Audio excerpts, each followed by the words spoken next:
Mengenal sosok Yasmin Naper, aktris Indonesia pertama peraih SAG Award. Yasmin Naper, bintang web series Surga Belok Kanan baru-baru ini meraih penghargaan dari Screen Actor Guild SAG Award 2023. Menariknya, perempuan kelahiran Bali, Kanada ini mencetak sejarah menjadi orang Indonesia pertama yang memenangkan Best Actress di ajang SAG Award tersebut. Bagi kawan yang telah menyaksikan film-film, sinetron hingga web series, banyak yang mengenal sosok Yasmin Naper sebagai aktor Indonesia yang banyak dekat bakat-bakatnya.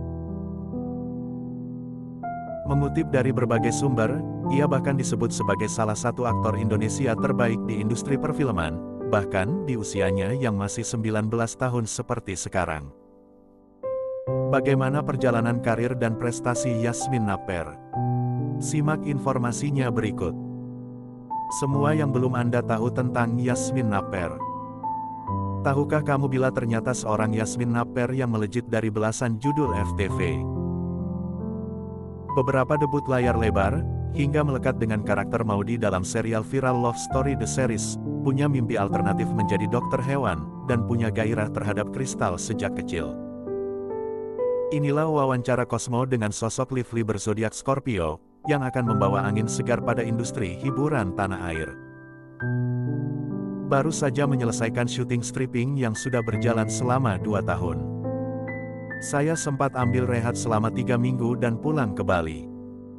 Saya menghabiskan waktu dengan keluarga dan teman dari SMA, karena kami tinggal terpisah-pisah. Terutama karena semua kuliah jauh di luar negeri, jadi cukup sulit untuk bertemu mereka. Namun Desember kemarin adalah waktu yang tepat untuk berkumpul. Kemudian saya pun kembali ke Jakarta, melakukan beberapa meeting juga syuting untuk iklan TV. Sekarang pun saya sedang syuting untuk serial yang akan tayang di bulan Ramadan. Sebenarnya tidak spesifik ingin jadi aktris, namun saya memang ingin menjadi entertainer. Dulu saya lebih ingin modeling, namun malah mendapat job di bisnis akting. Kemudian saya jatuh cinta, dan sudah merasa nyaman dengannya. Tapi sesekali, saya pasti masih akan melakukan photoshoot, karena saya menyukainya, terasa seperti free time bagi saya. Saya bisa mengeksplor banyak karakter berbeda, lalu ada sentuhan pemikiran psikologis pula. Dalam akting, kita harus membuat diri kita berada pada situasi hidup orang lain, dan kita harus memahami sebuah karakter. Menurut saya, itulah poin menariknya.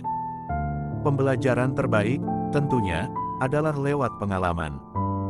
Namun selain itu, saya akan membaca dan menonton. Jika ada mesin waktu, saya juga ingin mengikuti kelas akting lebih dulu.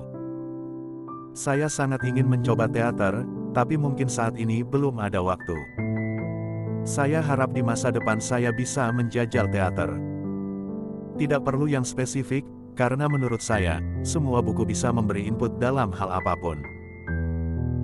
Buku bisa mengembangkan kemampuan apapun dalam diri, semisal saya bisa jadi lebih bersabar ketika sedang di lokasi syuting, saya jadi lebih pengertian.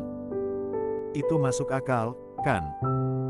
Saya ingin menjadi model, namun ternyata flow justru memberi saya peluang lebih.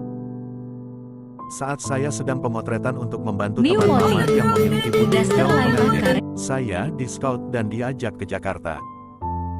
Kebetulan, saya sedang punya tiket ke Jakarta pekan itu.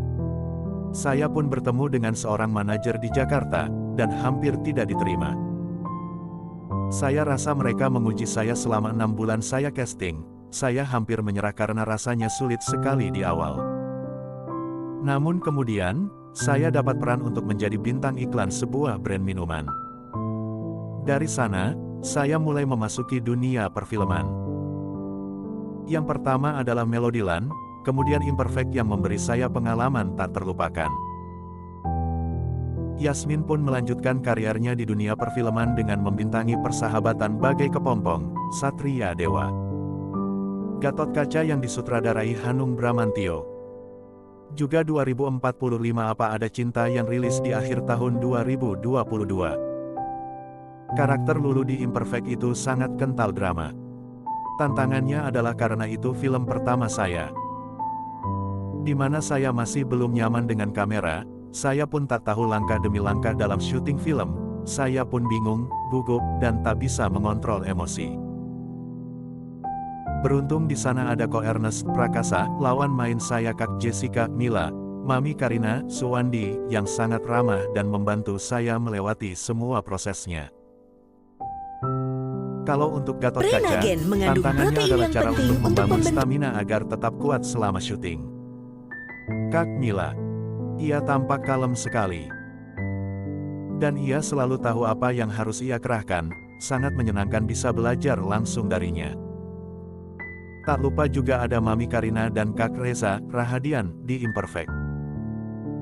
Saat mengerjakan sinetron, saya juga banyak belajar dari Giorgino Abraham, Papa Anjasmara, dan para senior yang sudah menguasai pekerjaan mereka.